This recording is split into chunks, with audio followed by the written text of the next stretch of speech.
Why we procrastinate. This little part right here has a lot going on and is more complex than you can ever imagine. When scientists examine what happens in our brain when we procrastinate, they uncovered struggle between two brain sections, a constant battle between our limbic system and prefrontal cortex. However, this wasn't always the case. In olden times, our ancestors did not have to think about further future because they needed to focus on providing for themselves in the here and now. That's what amygdala, a part of brain's limbic system, was designed for. Pre-evolutionary, this part of brain was essential to help us get run away from animals and situations that were trying to kill us, that kept our ancestors safe. This part of brain was involved in behavior and emotional responses, basically our survival mechanism. And since then, our limbic system hasn't changed much.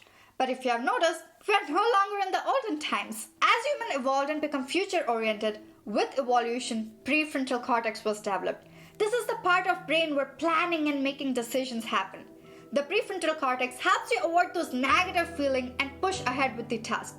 This part of brain knows that even if the task feels unpleasant right now, the reward of getting it done are well worth it. In short, prefrontal cortex works like an executive, helping you do what's best for you. Now here is prefrontal cortex, much newer, less developed, and as a result, somewhat weaker portion of the brain. On the other side, there is this limbic system, older and much stronger. And guess what? Every time they get into fight, it's often our limbic system that wins the battle. This surely clears the air. You don't procrastinate because you are lazy or because you lack willpower.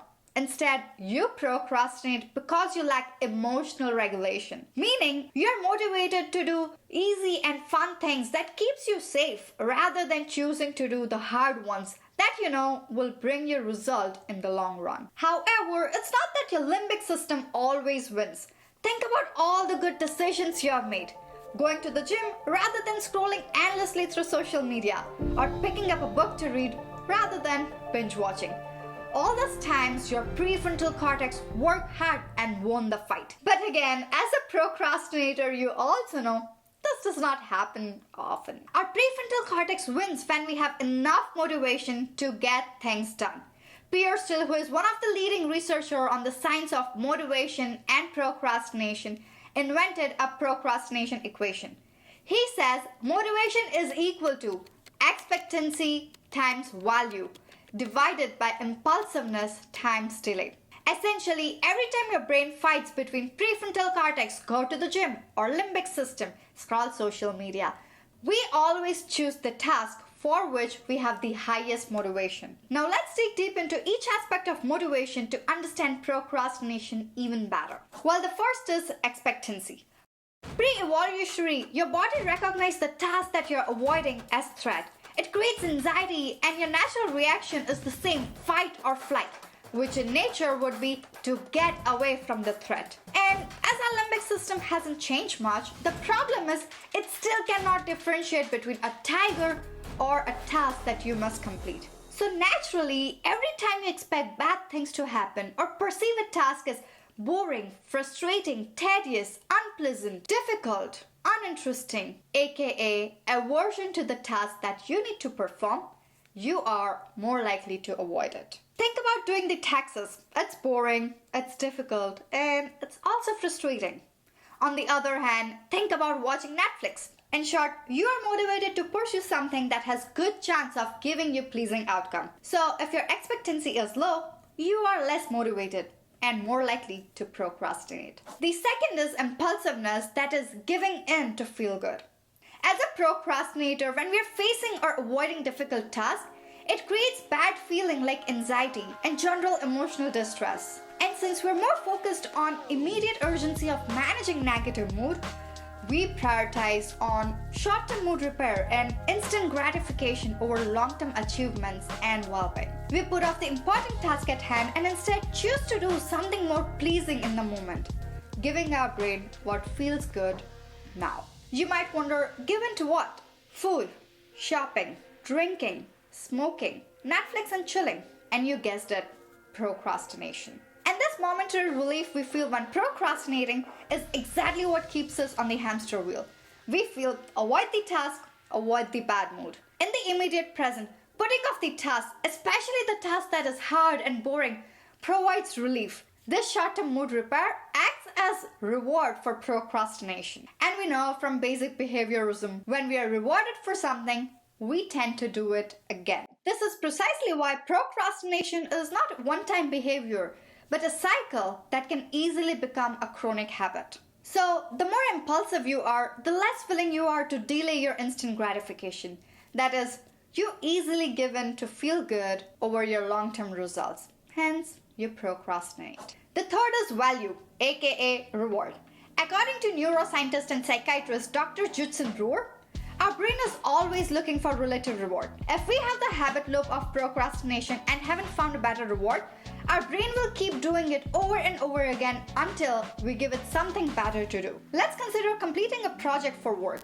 It's usually not straightforward. These tasks require planning, which means thinking through all the different approaches and then choosing one to complete them, something that we usually don't enjoy. For starter, the upfront planning cost may make starting a project aversive and also contribute to negative feeling. Once we settle on the plan, we still have to complete all the steps we planned before we reach our ultimate goal. Each of the subtasks requires certain effort from us, but the reward? We only receive the reward after we complete the entire project. So naturally, we easily get demotivated when we perform each subtask without being rewarded. And the breaks between the subtasks creates opportunity for us to get tempted with nearby reward like social media or Netflix. In short, we also tend to procrastinate when the reward is negligible to the effort required to complete the task. And the fourth is delay. That is, how long you must wait to receive your expected reward. Think of going to the gym. We all know the benefit, but we don't like the feeling of lifting heavy weights and going through the pain. And most importantly, waiting 3 or 4 months in before you even see the slightest result. Now, a large gap between the time at which you complete the task and the time at which you receive the reward can often cause us to discount the value of the reward, which means its motivational value is greatly reduced. If you think of why 21.5 million Americans wait until the last day or the very last week to file their tax return, it will make sense. In short, the longer you have to wait to reap the reward, the less motivated you'll be and the more likely you are to procrastinate. So now you know, less value and expectancy increases procrastination, while less impulsiveness and delay simultaneously reduces procrastination. And the last reason why psychologists feel we procrastinate, which has nothing to do with the procrastination equation, is the gap between our present and the future self, which is perhaps because we feel disconnected with our future self. According to psychologist Hal Hershfield, when making long-term decisions, people tend to fundamentally feel lack of emotional connection to their future selves. This disconnection means even though we know at some fundamental level that in years' time, you'll still be you. In some way, you treat your future self as if he's a different person. We tend to procrastinate in the moment and over-expect from our future self. We choose instant gratification in the moment and overload our future self with tons of work, as if he's not going to benefit or suffer from our consequences of today's action. Even though you know, in reality, that's not the case. So indeed, we procrastinate because we put the needs of our present self over our future self. With that said, next time when you feel the push to put something at the bottom of your to-do pile, recognize that it's not that you're lazy or you lack willpower. It's your emotional brain rearing up and demanding motivation and control over your actions. Now, if you want to learn what type of procrastinator you are and science-backed methods to overcome this behavior, make sure to subscribe to my channel and stay tuned for upcoming videos in this All About Procrastination series.